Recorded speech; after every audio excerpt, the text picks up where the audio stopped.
ನಿಮ್ಮ ಹಳೆಯ ಚಿನ್ನದ ಒಡವೆನ ಅಧಿಕ ಬೆಲೆಗೆ ಮಾರಬೇಕೆ? ಆಟಿಕಾಗೆ ಕಾಲ್ ಮಾಡಿ 8880 ಅಟ್ಟಿಕಾ ಗೋಲ್ಡ್ ಕಂಪನಿ. 7 ಸ್ಥಾನ 8 ಅಭ್ಯರ್ಥಿಗಳು ಅಡ್ಡ ಮತದಾನದ ಆತಂಕ ಕ್ಷಣ ಕ್ಷಣಕ್ಕೂ ಕುತೂಹಲ ಮೂಡಿಸ್ತಾ ಇದೆ. ಮೇಲ್ಮನೆಯ ಮೇಲಾಟ, ಪರಿಷತ್ ಬಿಗ್ ಫೈಟ್ ನಲ್ಲಿ ಮಕಾಡೆ ಮಲ್ಗುತ್ತಾ ಜೆಡಿಎಸ್.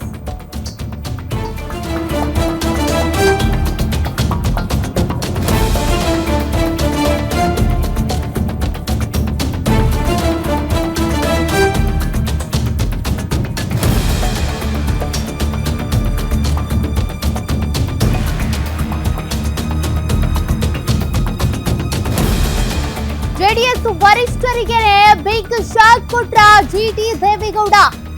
ಎಲ್ಲ ಶಾಸಕರಿಗಿಂತ ಮೊದಲೇ ಬಂದು ಮತ ಹಾಕಿದ್ದು ಯಾರಿಗೆ?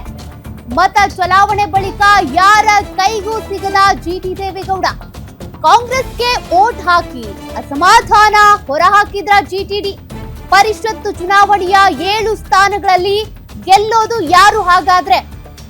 ಬರೀ ಜೆಡಿಎಸ್ ಮತ ಅಷ್ಟೇ ಅಲ್ಲದೆ ಪಕ್ಷೇತರ ಅಭ್ಯರ್ಥಿಯ ಪಕ್ಷೇತರ ಶಾಸಕರ ಮತಗಳನ್ನು ಕೂಡ ಜೆಡಿಎಸ್ ಎಕ್ಸ್ಪೆಕ್ಟ್ ಮಾಡಿತ್ತು. ಆದ್ರೆ ಜೆಡಿಎಸ್ ನಲ್ಲೇ ಇರುವಂತ ಶಾಸಕರು ಹಾಗಾದ್ರೆ ಕೈ ಕೊಟ್ರ. ಅದರಲ್ಲೂ ಕೂಡ ಜಿಟಿಡಿ ಕಾಂಗ್ರೆಸ್ಗೆ ಮತದಾನ ಮಾಡಿ ತಮ್ಮ ಪಕ್ಷದ ಮೇಲೆ, ತಮ್ಮ ಪಕ್ಷದ ವರಿಷ್ಠರ ಮೇಲೆ ಇರುವಂತ ಅಸಮಾಧಾನ ಹೊರ ಹಾಕಿರಬಹುದಾ?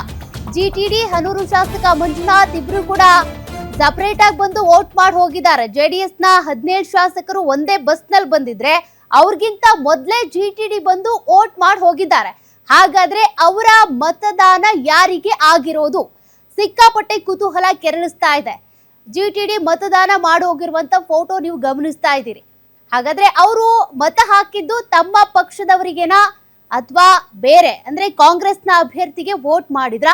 ಸಿಕ್ಕಾಪಟ್ಟೆ ಕುತೂಹಲ ಕೆರಳಿಸ್ತಾ ಇದೆ. ಪರಿಷತ್ ಚುನಾವಣೆಯ 7 ಸ್ಥಾನಗಳಲ್ಲಿ ಗೆಲ್ಲೋದು ಯಾರು ಹಾಗಾದ್ರೆ? ಬಿಜೆಪಿಯಲ್ಲಿ 2 ಗೆಲ್ಲೋದು ಪಕ್ಕ ಎನ್ನಲಾಗ್ತಾ ಇದೆ. ಕಾಂಗ್ರೆಸ್ ನಲ್ಲಿ 4 ಜನ ಗೆಲ್ಲೋದು ಪಕ್ಕ. ಬಟ್ ಬಿಜೆಪಿಯಿಂದ ಅಥವಾ ಮೈತ್ರಿಯಿಂದ ಜೆಡಿಎಸ್ ಕಡೆಯಿಂದ ಮತ್ತೋರ್ವರನ್ನ ಏನು ಅಭ್ಯರ್ಥಿಯಾಗಿ ಇಳಿಸಲಾಗಿದೆ ಗೋವಿಂದರಾಜು, ಅವ್ರು ಗೆಲ್ಲೋದು ಡೌಟ್.